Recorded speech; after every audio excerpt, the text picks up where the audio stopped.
Hey guys, welcome back to my channel. I am JC. I am the author and creator of Lenox Justifier of Innocence, created by Zeus and Demeter to save humanity. Now, for the reason for today's video, as I promised in the last few, I would answer some of the questions that have been asked. And most of you have been asking a lot about how to get a book published and how I created the characters. So those are the two questions I'm going to go over with today.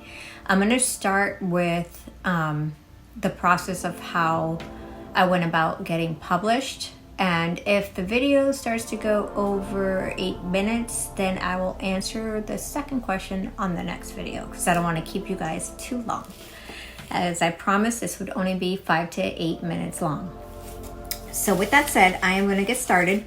So one of the first things I did was, once I had my work done, is I sent it out to get copywritten and made sure that before anybody's eyes even looked at it, my work was protected. I protected all the characters, everything. There's all the artwork, all of it is protected. So that way nobody can use my characters or use any part of the storyline in any other publications without my permission. So you want to make sure you do that part first. After I got the copyright back and my work was protected, I started to send it out to different publishers. Now what I did is, I've never published anything like this before.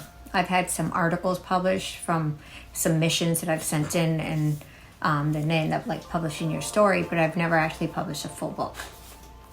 So what I did was I just researched online different publishers, and also just look around your house. If you look around your house, on the back of a book, it'll have the name of the publisher. Even on the inside cover, it should have like the name of the publisher and where they're located.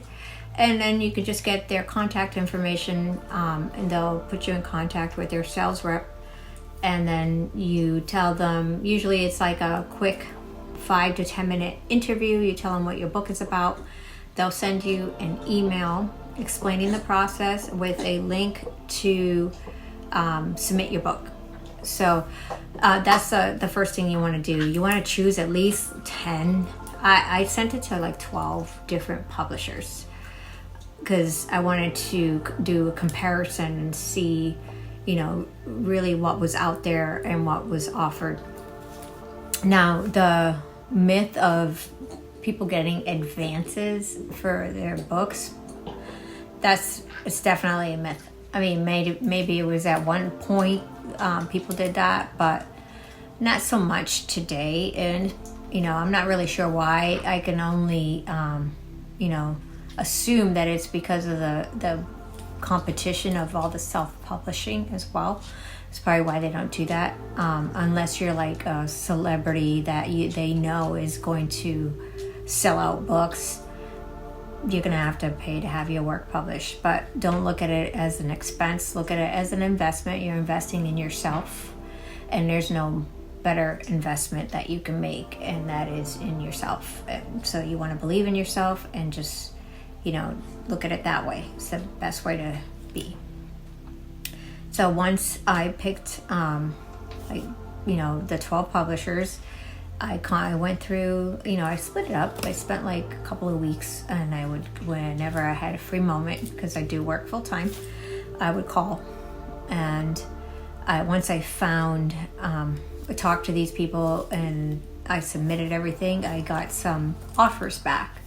And the offers were, what you're looking at is not only the total cost to produce your book, which will vary depending on the number of pages, whether it's in color, what size it is. All those things are variables. Does it have illustrations? So all of those things will be a factor in the cost to produce your book. Secondly, the other thing that is a factor in the price of your book is you want to look at like what the publisher is going to take as a percentage once your book has been published. So that's also an important thing to look at when they send you the offers. You want to look at the total costs. Make sure you read all the fine print. Make sure you're retaining 100% ownership of your work. And have you know, a second set of eyes, whether it's an attorney or somebody else, look at it, just to make sure that you're not missing anything and you have full understanding of what the terms of the agreements are before you decide on any of it. So you definitely want to do that. The other thing that I found useful, but I didn't know this until later, is you want to get your work edited prior to submitting.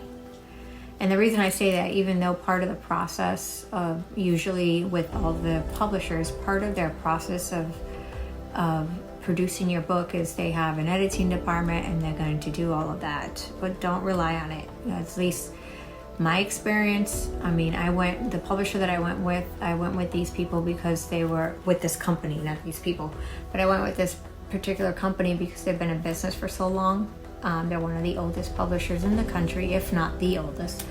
And I thought that with that amount of experience, my experience would go smoother, and it really didn't. And I'm not really sure if it's in part because of the year that I submitted it. It was 2020, and we all know what happened in 2020. So my process was very bumpy. My experience was, it took a lot longer than I expected it to, and the process was very, very bumpy. So, you know, the editing process, the artwork, all of it, it was just mentally challenging.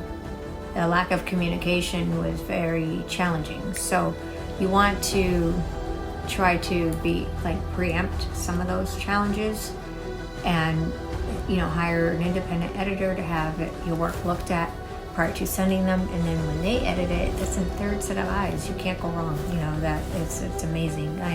In my reviews, I noticed that people love the story, but they're like, oh, the editing needed work. Like, yeah, and it took like 2.5 years for my book that's not very big to be produced. So just take it from me, from my experience.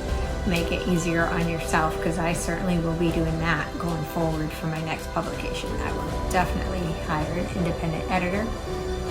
And I actually am taking control of the artwork as well.